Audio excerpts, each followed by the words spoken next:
2 of pumping while when we go back to work, pumping at work while breastfeeding. My last point in part 1 was trying to make sure that we pump at the same time every day. And the reason for this is just that your body is going to make sure that you have milk ready when you pump at those times. But if you're constantly changing the time, your body you won't get enough milk out. So, for instance, if you find that you cannot make enough milk, you cannot pump enough milk in a day to provide for your baby full feeding, for a day, then you need to include some pumping at home. Now, of course, at home you want to be breastfeeding the baby, but you need to get in a feeding that is not scheduled, the baby is not eating. So you can do this an hour after the baby feeds. You can do this an hour before it's time to feed the baby. I would suggest about an hour after, and I would suggest either doing this in the morning or at night before you go to bed. So what I would say is pick an hour after you feed the baby, let's say it's 11 o'clock at night, and stick to that. Now at first you're not going to get much milk out, but as soon as you give it maybe 2-3 days, your body's going to realize, okay, we feed every day at 11 o'clock, so I need to have milk there, and you'll start your milk will start to increase. So if you find that you're struggling with milk production and having enough for the baby, you want to start including adding some pumpings at home. And like I said, just schedule them when you know typically that you're not going to miss it. For instance, bedtime. And if you decide to do it like, oh, I'm going to do 1 a.m. feeding because I know nothing will ever disturb that one, that's fine too. Just whatever works for you. But like I said, about 1 hour after the baby is what I would suggest. But moms do a bunch of different things. And like I said, at first, you won't get very much, but your body will begin to produce it. And even if the baby eats an hour later, the body will know and will adjust. So you don't have to worry about not having enough milk for the baby because you pumped. So that's an important thing to note, because I did not know that, and I ended up having to give formula once a day just because I could not pump enough. So I know there was another point I wanted to mention about that, but maybe I will think of it as we talk more. So I know I mentioned it on the last video and I didn't finish my thought, so I can't remember what it was. So she mentions that she pumped at 10 a.m. and 2 p.m. every day with a little variance. So she would set alarms on her calendar to remind her to go pump. She would do that on her computer. You can do that on your phone. He was taking 3 bottles at daycare. I was only able to pump twice at work. So I pumped in the morning at home after he ate, so my supply stayed large. That's an excellent tip, an excellent, way to make sure that you get enough milk to store for the baby. And it's always good, like, I know what the point I wanted to make, that you should start doing this 2 weeks prior to returning to work. I had mentioned that before. So you want to make sure that 2 weeks before before you go back to work, you want to make sure that the baby is still breastfeeding on you, but you want to start incorporating that extra feeding. I would do that just because when you're at work, you're a little more rushed. You don't tend to get as much out because you just feel a little bit like, oh, I should be working. Are they wondering where I am? So start to store milk 2 weeks before you go back to work. And also start to do a feeding on the bottle about 2 weeks before you go back to work as well, so that the baby can kind of get used to that. But don't skip a feeding. So if you give the baby a bottle, give the baby a bottle, then you pump, because you don't want to miss that feeding. So that's the point that I wanted to make. That 2 weeks prior to going back to work, you want to introduce the bottle for one feeding, and you want to start pumping. It's always a good plan to have enough milk in your freezer that would last a week. 1 whole week is what they suggest. You can go more than that, but the reason for that is if you would get sick or something happens and you're separated from the baby, this would allow that little backup that you need. So by starting to pump 2 weeks prior, that also gives you time, and you have a little store in your freezer so that if you don't pump enough in the first few weeks or whatever, that you have that milk there. And so if you're not pumping very much and you're struggling those first couple weeks, you're okay because you have that store there. And then when your milk increases, or you just get, you know, everything gets easier, then you can start, and you can, and I always recommend, if you ever, you know, want to just add a pumping daily just for storing in the freezer, that's a good idea too. It's always good to have a backup. And I think a lot of women do when they breastfeed. Okay, the last point she mentions here is having an understanding, tolerant boss. Be sure to talk to them about your need to take a couple of breaks throughout the workday to pump. Her breaks lasted 20 minutes each, she mentioned. Most businesses have to offer unpaid breaks for breastfeeding mothers.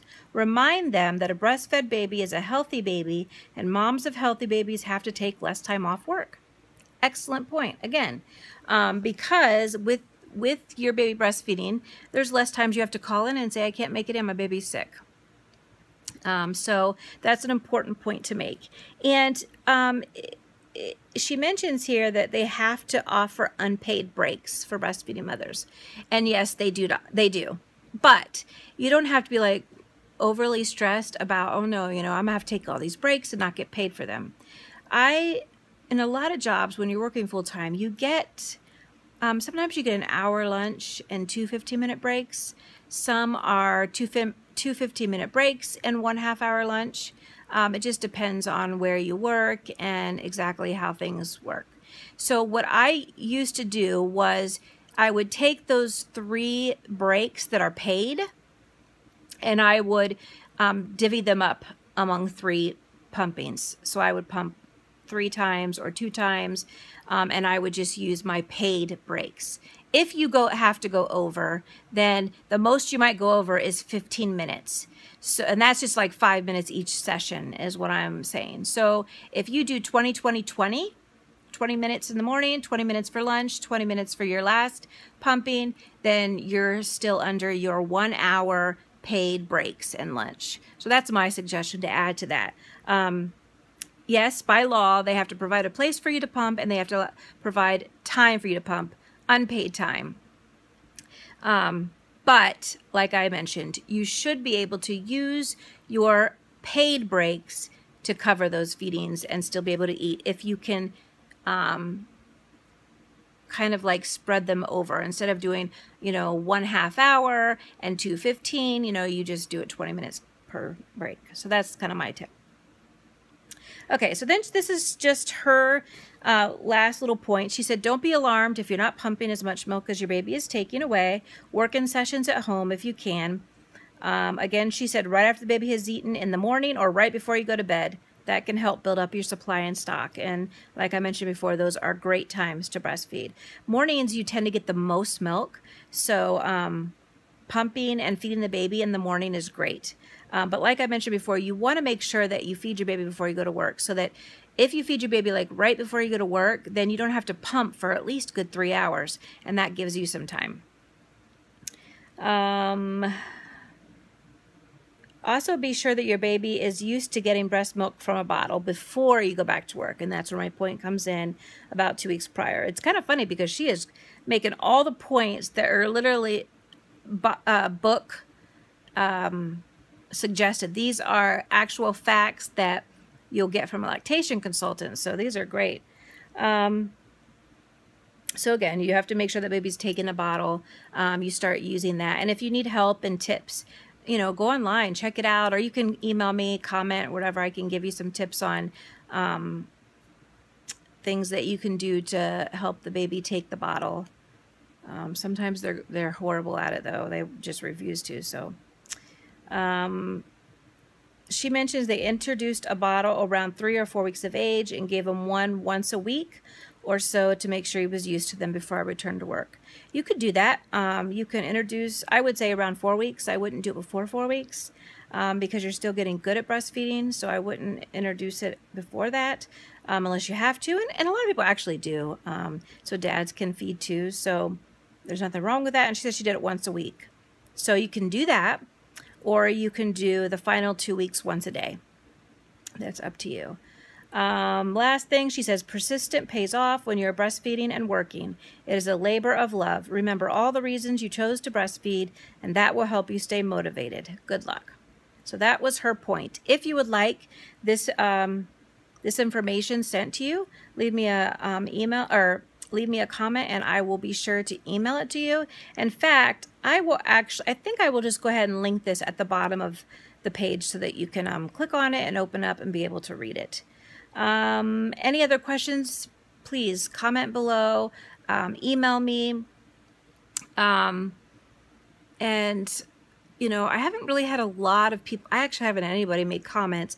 I have seen some views, but I don't see many people commenting, so please leave a comment, and I definitely will answer any questions. And subscribe, and if you know anybody else who's breastfeeding, you know, mention my channel so that they can also ask questions and get the information that we'll talk about. So I'm not really sure what I'll talk about next, but it will be something definitely, and if you have any suggestions, let me know. Well, I hope that works for you guys. I hope that helps, and you guys have a great day. Guys, a quick point I wanted to add to the end of this is that the Medela and the Amida pumps are offered if you are a WIC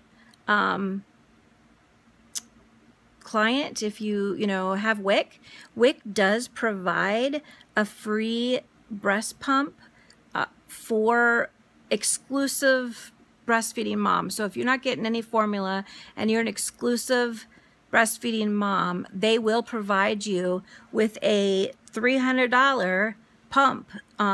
So that is something to consider. And if you're not on WIC, check into it, because it is the one government government program to help moms that has a higher pay scale. So if you make a little bit more, then you can still qualify. So a lot of moms will still qualify for WIC even though they make a little bit more money. So I want to recommend it. If you're not a WIC client, check into it. If you are, think about getting a pump from them if you are an exclusive breastfeeder. And if you're partial, think about going exclusive so that you can benefit from that free pump. So that's just a point I wanted to add real quick to the end of this video. So any questions, again, feel free to comment below, because I can let you know, and I can even put you in contact with your local WIC breastfeeding peer counselor to provide you the pump. So please comment below if you have any questions concerning that, and I will definitely get back to you. So I hope that helps, guys, and I just want to make sure to give you that information. All right, guys, have a great day.